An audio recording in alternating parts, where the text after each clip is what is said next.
성경으로 한자를 푸는 대구의 오집사입니다. 오늘은 재앙 제자에 대해서 말씀드리겠습니다. 물과 불이 성경의 재앙을 뜻하는 가장 대표적인 것이죠. 물이 많아도 재앙이고 적어도 재앙입니다. 그래서 여기서 내천자를 사용한 것은 적당하게 물이 흐른다는 것을 나타내는 거죠. 많지도 않고 적지도 않고, 많으면 깊은 물을 뜻하고 노아의 홍수를 뜻하고, 적으면 기근을 뜻하는 거겠죠. 자, 이 불은 우리 뭡니까? 지옥불을 생각하시면 됩니다. 자, 부자와 나사로에서 부자가 지옥불에 들어갈 때 어떻게 합니까? 물이 없어가 목이 마르다 그러죠. 물이 모자란다는 거죠. 그러니까 불과 물은 같이 연결이 되는 거죠. 자, 이것이 왜 재앙제자인지 제가 설명드리겠습니다. 새해에 제가 말씀드립니다. 재앙을 피하십시오.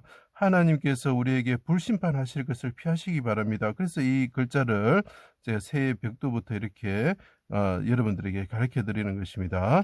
자, 인간들의 죄악이죠. 인하여 하나님의 진노의 불로서 심판을 받아야 된다는 거죠. 자, 인간들이 있는데 인간들이 죄를 지었다는 거죠. 그 사람들이 불에 들어간다. 이 보십시오. 불 안에 인간이 들어가 있습니다. 불 안에 인간이 들어가야 된다는 거죠. 재앙을 받아야 되는 거죠. 그래서 목이 말라서 기근이 오고, 또 이 사람들은 죄로 인해서 깊은 물에 잠기는 자가 돼가지고 영원히 죽음에 빠져야 되는 자가 되는 거죠. 그래서 재앙, 불타다, 재앙을 내리다 이런 뜻이 됩니다. 그때에 인간의 죄를 담당하시려 속죄양으로서 인자가 오셨다. 하나님이신 분이신데 그분이 죽었다는 거죠. 쪼개어지시면서 죽었다는, 인자가 오셨다는 거죠. 그분이 피를, 여기 제가 점주자 피라 그랬습니다.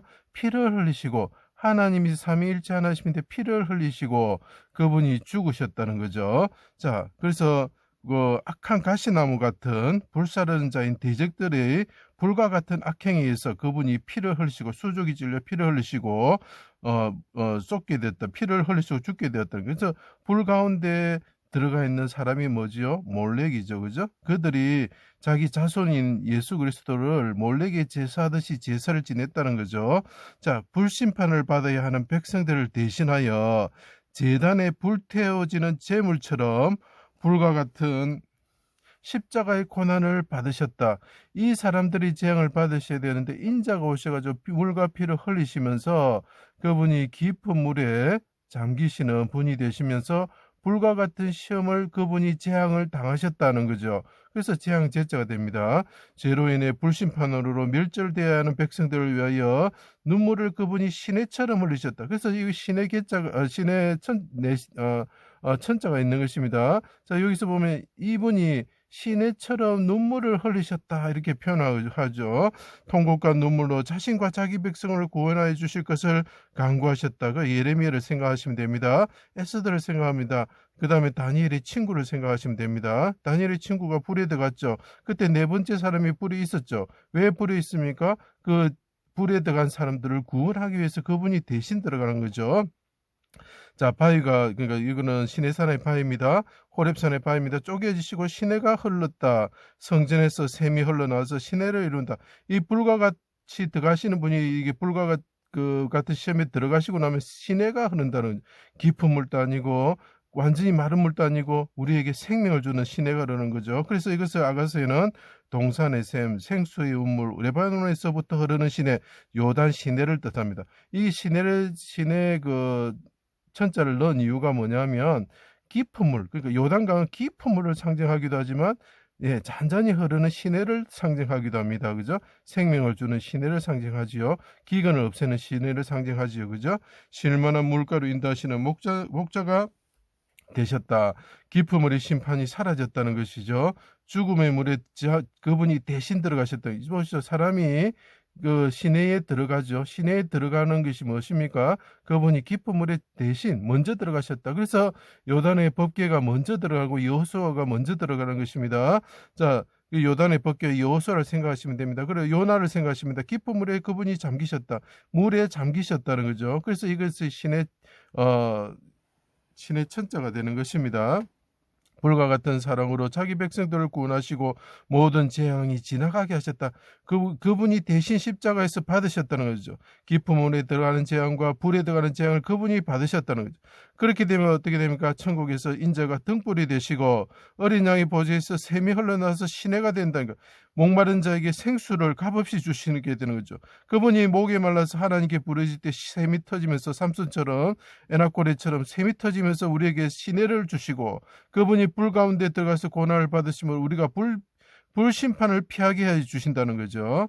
자, 인간의 죄를 담당하신 예수님을 믿지 않는 악인들은 나중에 불과 유황불에 타는 못에 던져진다.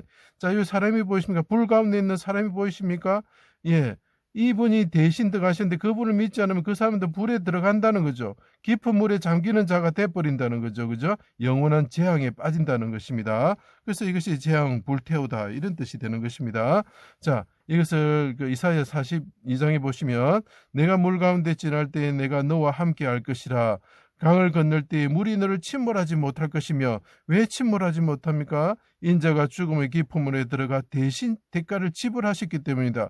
법궤 여호수아, 아까 제가 말씀드린 요나, 다윗을 생각해 보십시오. 다윗이 내가 깊은 물에 잠겼습니다 하면서 시편 69편에 말하고 있죠. 그리고 시편 18편에 아버지 내가 깊은 물에 잠겼으니 나를 구원하여 주십시오 이렇게 이야기하고 있죠. 네가 불 가운데 지날 때에 타지 아니할 것이요 불꽃이 너를 사라지 못하리니. 자, 이것은 무슨 말입니까? 우상숭배하지 않는 다니엘의 친구와 함께 계신 하나님과 같은 넷째 하나님 아들 같은 사라가 있었다 이렇게 표현을 하죠. 자, 자신이 불과 같은 시험을 통하여서 대신 대가를 지불하셨기 때문에 그 다니엘의 친구와 같은 자들이, 하나님을 섬기는 자들은 불이 사라지를 못할 것이라는 것을 가르쳐주고 있습니다. 재앙이 지나갈 것이라는 것이죠. 자, 다시 이어가겠습니다. 요단 시내 같은 곳에 시내가 흐를 때에 강이죠. 그분이 물에 잠기셨습니다. 대신 잠기셨습니다. 그리고 그분이 불과 같은 심판에 먼저 들어가셨습니다. 그렇게 함으로써 우리가 깊은 물에 잠기지 않고, 또 물이 없는 기근이 있어서 죽지 않고, 그죠? 이게 쉴만한 물가로 그분이 인도해 주시고, 우리가 그 죄로 인해서 불구덩이에 지옥의 불에 들어갈 때 그분이 대신 불 같은 시험을 통과하셨기 때문에 제단에 있는 불타는 제단의 제물처럼 되셨기 때문에 우리를 구원하셔서 이 재앙에서, 깊은 물의 재앙에서, 그 다음에 불타는 재앙에서 우리를 구원하여 주시고 우리를 천국으로 인도하여 주신다는 거죠. 그렇지 않은 자들은 부자와 나사로처럼 그 불구덩이에 들어가서 어떻게 됩니까? 목이 말라지고 불이 소금 치듯 하면서 고난을 받게 된다 이런 것이죠. 재앙을 받게 된다는 것이, 우리가 예수님을 통해서 믿을 때에 우리가 그 재앙을 피해 갈 수가 있는 것입니다. 제 강의를 들어주셔서 감사합니다.